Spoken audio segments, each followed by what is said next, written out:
So yesterday we learned that our country at this time is still in debt, right? We are still broke from fighting that war. And the problem that Washington had to deal with is that before he became president, before we had our Constitution, that first plan of government we had, that Articles of Confederation, it didn't let the federal government tax. So they had no way of paying back that debt or starting to pay back that debt. Okay? So he's going to have to deal with what should we do. So that is a picture of Uncle Sam. He is a symbol of our country. He's not a real person. He's just a symbol. And he has his pockets out like we're broke. Okay? There's nothing, not only are we broke, but now we are in debt. Right? Before we get started with the actual notes, I want you to think for just a second, what are some things, or how can you make money? What are ways that you make money? And what are things that you spend money on? So how do you make money?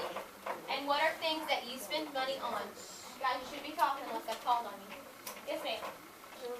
I get money by doing chores, and I spend my money like buying like video games. Okay, so chores, and then you spend it on video games. All right, Rose?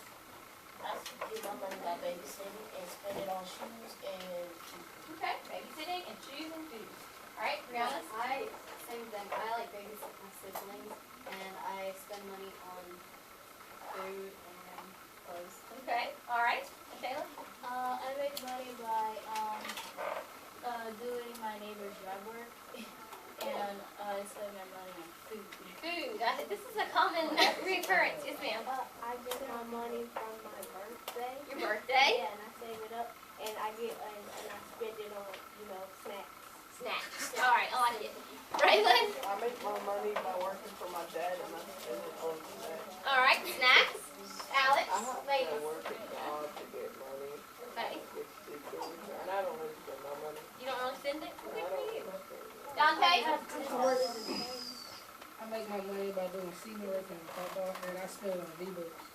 Vivo. Fortnite. Oh, like it's like Of course, yeah. Layla, did you hand that? No? Kaya, what do you think? I make working Shopping, all right. I make my money by growing old birthdays. I get money because I'll be able to. And I spend it on Edrin?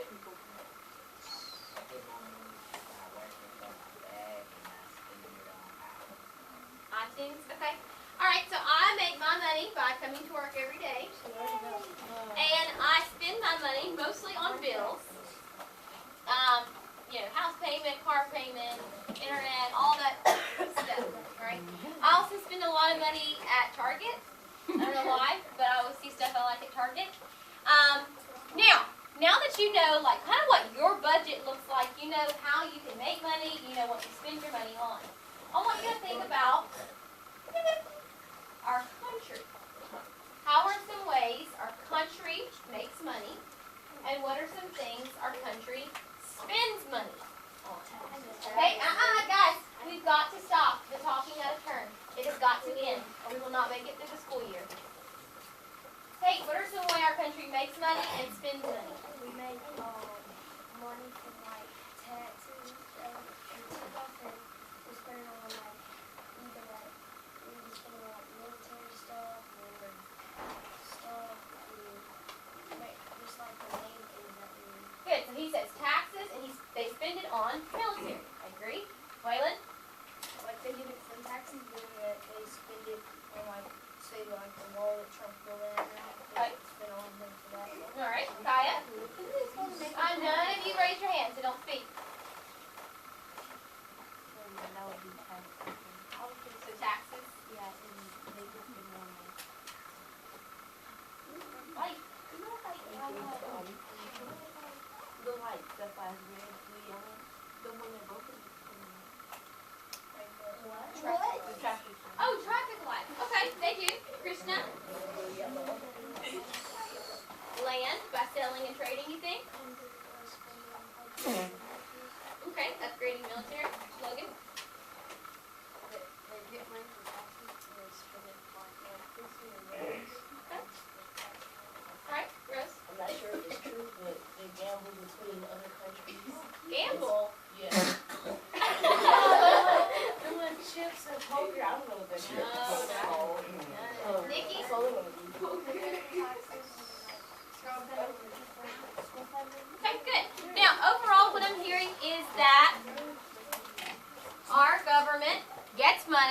from taxes, and then we spend money mostly on our military, our people, our roads, the things that make America kind of functional, okay? Now, I want you to think about George Washington.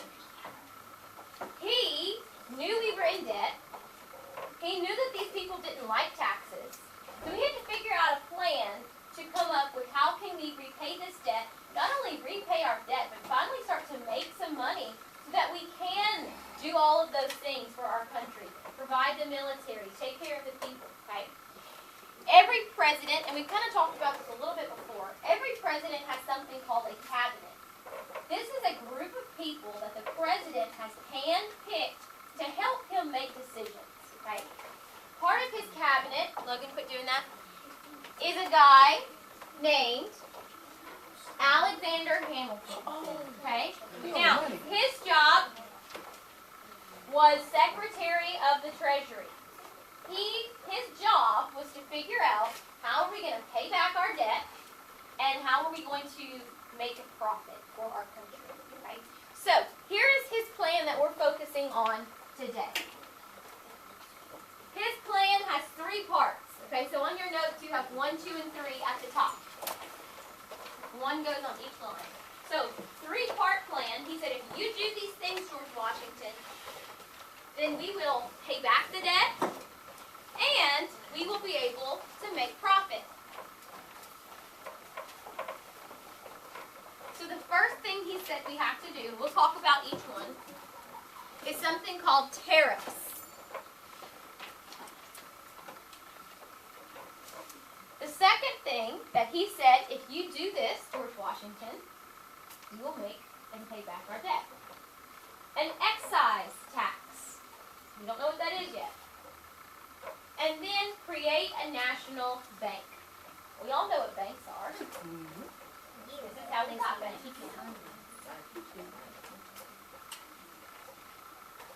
So, this is his plan. If you do these things, we will pay back our debt and make a profit.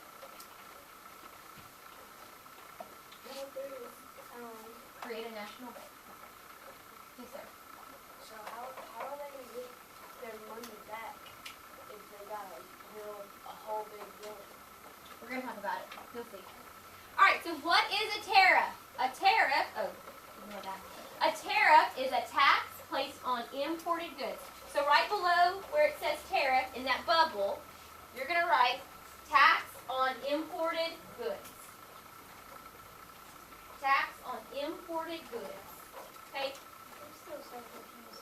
Who are we in debt to? France. Remember they sent us all that money to buy weapons, for our soldiers' clothing? We owe money to France because of that war. Yes, ma'am. Yesterday, somebody asked if we're in debt, why can't we just print money or like make money? So here's the reason why we cannot just print money, okay? If we are in debt to China, okay, and we print the money that we owe them, okay? We send them the money, right? You think that's the end of it, but it's not. Because the thing is, we trade with China. So eventually, all of that money that we gave them is going to make its way back to America. When it gets back to America, it goes into your pockets, right? From your businesses, from your work. If there's more money, if the stores know that you have more money, they're going to raise their prices, okay? If I know you have $50 in your pocket and you're coming to buy groceries, I'm going to raise the price of all of my groceries so that I can get all of that money. So it's something called inflation, right?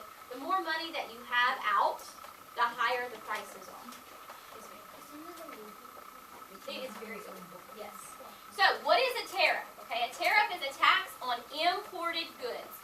Imports are things brought into the country from other countries, okay? If we put taxes on imported goods, what this does is it makes foreign stuff more expensive. So to summarize that or make it shorter, you can write makes foreign stuff more expensive in that same bubble. Makes foreign stuff more expensive.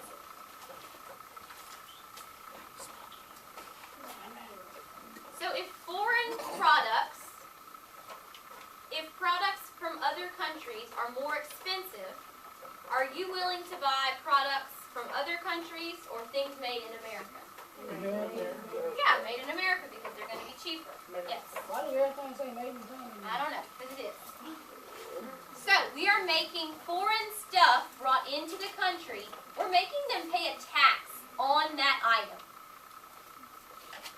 And whatever that tax is, that money, that tax money, gets to go to the federal government. Okay? So here's an example. Hold your questions, guys. We've got to get through this. Here's an example. And you don't have to write this, just listen.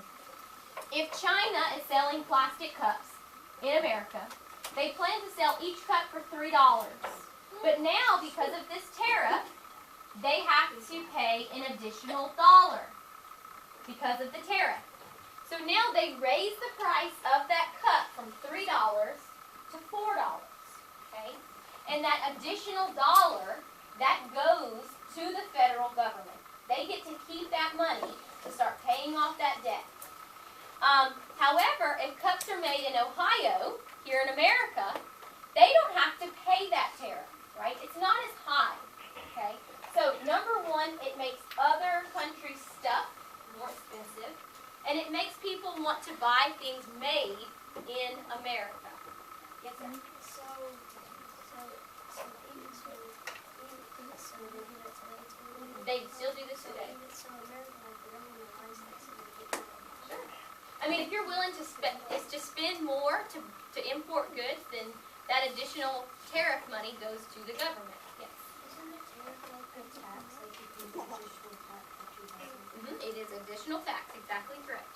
Now, we know what a tariff is, but what is an excise tax? We know it has to be something with the tax, right? Some kind of tax. An excise tax is a tax placed on domestic goods. Adrian, pick your head up. Up. Domestic goods. So it's a tax placed on domestic goods. The word domestic, what does it mean, Brianna? It means from like at home or something. At home. Okay, so in this case, we're talking about goods that are made in America. So not only is our government going to start taxing imports, but they're also going to start taxing pretty much any good made here in America. Yes. No, don't worry about it.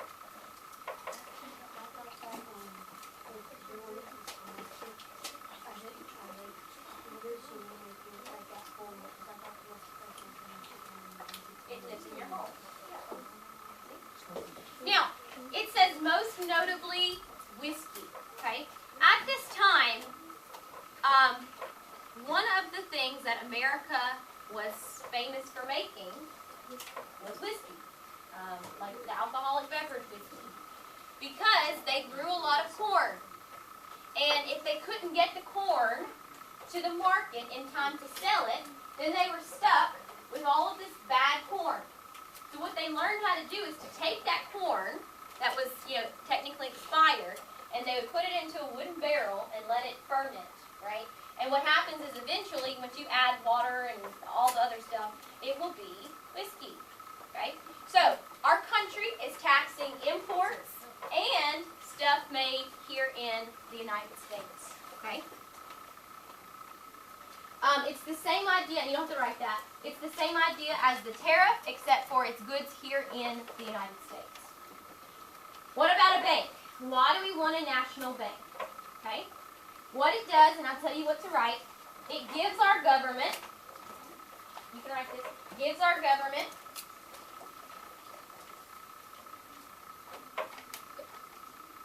a place to store and print money.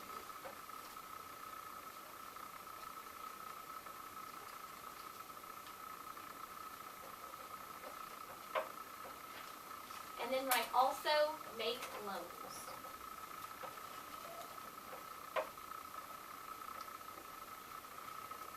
So if you missed a part of what I just said, gives the government a a place to store and make money. Also, they can make loans. Now, here's how a bank works, and I'm about to blow some of your minds. A lot of older people, like my grandmother, she does not trust banks. She keeps her money at her house, and she counts it once a month. She keeps it in the freezer, and she counts it every single month. Here's the reason she does not trust banks, okay? Let's say I just got my paycheck, okay? Let's say I get paid, well, I'm not going to tell you that.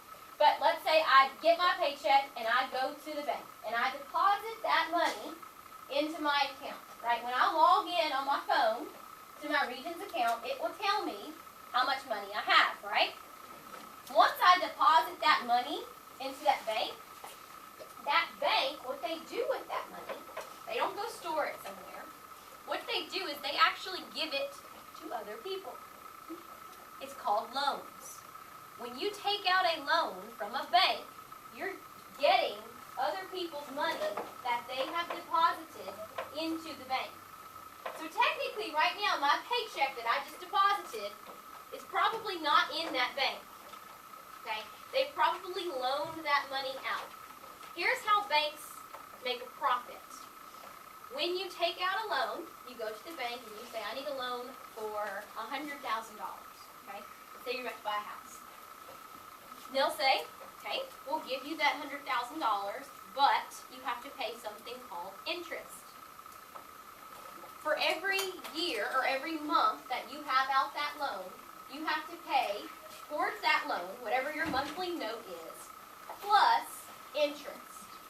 So if you've got a loan out and you pay a 10% interest on $100,000, every month, not only are you paying that note, right? So if you take $100,000 and you divide it by 12 months, right? You're going to pay that balance, whatever that is, plus however long you have the note out, the loan out, you pay more money to keep it out. You're paying interest. That's how banks make their money. That's how they make a profit, is by making loans. Because nobody, I don't know anybody that has $100,000 sitting in their bank account. I don't know anybody, okay? I mean, that's a lot of money. So what they do is you take out loans, and when you pay interest, you're actually paying the bank to keep out that loan, right? So they make a lot of money off of that. So he says, if we do create a bank, think about all of the money that we will be making to start paying back that debt, okay? Because if we can get people to take out loans and borrow money from us, then we will make a huge profit. And that's why banks today are such a huge business. Yes, sir? So we never paid this back. Will we still have debt, or will we just like we're off like this debt? What, like this debt? Will we still have to pay if we never handle the big things and kind of like we would pay it back, or will it just die out? I mean, I'm sure we would still have to pay it, yeah. Now let's say you have a loan out from a bank for a house, okay? Which I do. Most adults have a loan out for a house because, again, you don't have that much money sitting around. If you don't pay that loan every month, then they will eventually come and take your house. They'll kick you out and say, you're not paying the loan, you're not paying us our money, you can't stay here, we're selling your house. Kinda, but not really. That's no good way to explain what I know. It's but- like if you don't pay the loan on your car. And they'll come take it. Right. Technically, Technically, yes. Alright. So, these are his 3 steps. He says, if we have tariffs, we're taxing stuff coming in. If we are taxing stuff made in America, and we create this bank where people can loan money, and then the banks can additionally make money off of those loans, we will be able to pay back our debt. Here's the problem. Not all people are supportive of this idea of a bank. Why do you think that? Brianna, why do you think? Because they already had taxes and they wanted to have taxes. Okay, but just the bank. Why do you think people are weary of the bank, Madison? Because like you said, the money that you deposit, like they give out to other people and they don't keep and save from your money, instead they give it out to Yes. Now, today, very good. Today in 2019, like, everybody uses a bank, right? We have a little card and we swipe it and that's the end of it. We don't really think about, is our money safe? Is it really there? The answer is no, it's not really there. But imagine in 1789, Alexander Hamilton said, okay, give me your money. I will put it in this thing called a bank in this room, and then I'm going to give it out to other people to make money off of your money. I mean, in 1789, this sounds like the dumbest concept you could ever think of Would to you a lot tell of people. people that? But people still, Why do people do it then? because they want loans. No, like, if you would tell people, and like you said, it sounded so dumb, why would you even think about doing that? Why would they? Because when you realize how much money our government could make off of giving out those loans, you start to reconsider. Yes.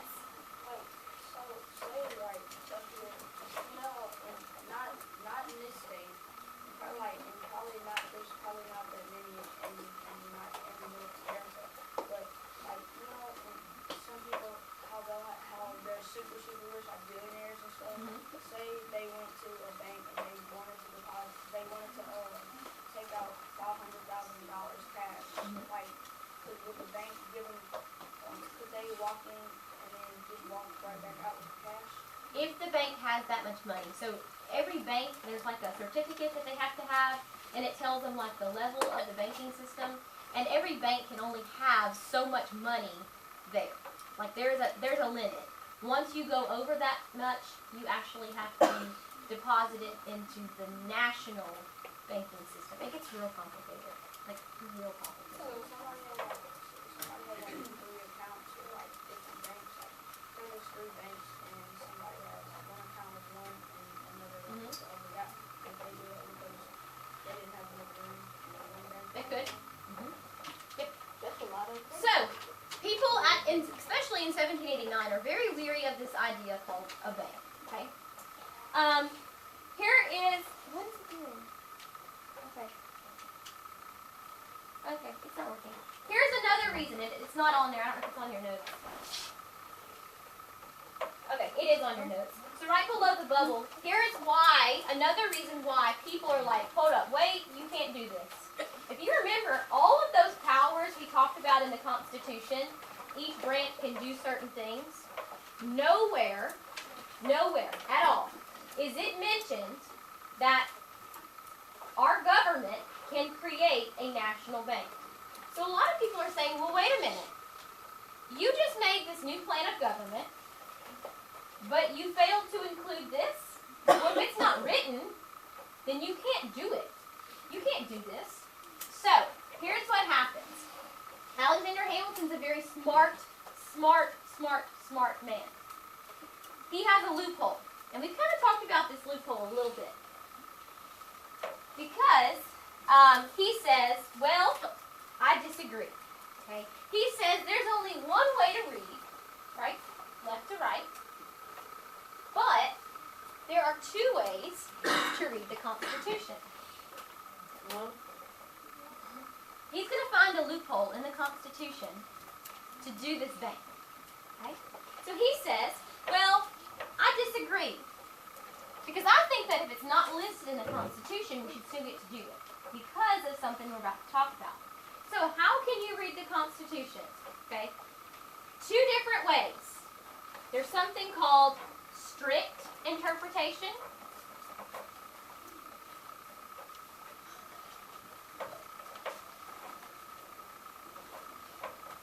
Now, if I'm strict, and I say that the rule is that you cannot chew gum, I mean you cannot chew gum, ever and for always. Not on Mondays, not on any day that ends in day, not on Tuesdays, not on Sundays, okay?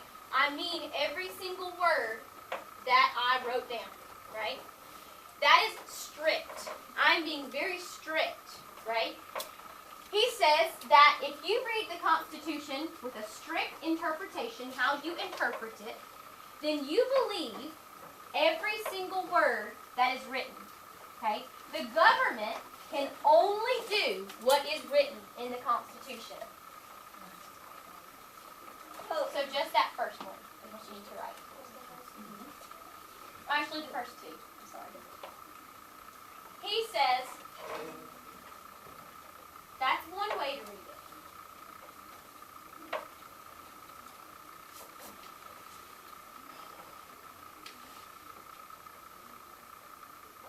That's a strict interpretation. He literally reads it and he takes that as its word. Some people read the Bible that way. They interpret the Bible, if that's the word, that's what it means. There's no loopholes, there's no hidden meanings. Whatever they wrote, that's what they meant to write. Alexander Hamilton did not read the Constitution that way. He found a loophole. Yes, sir. Say again?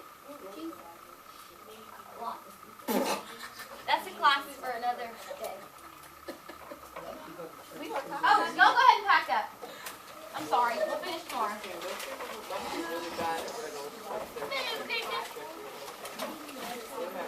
Yeah,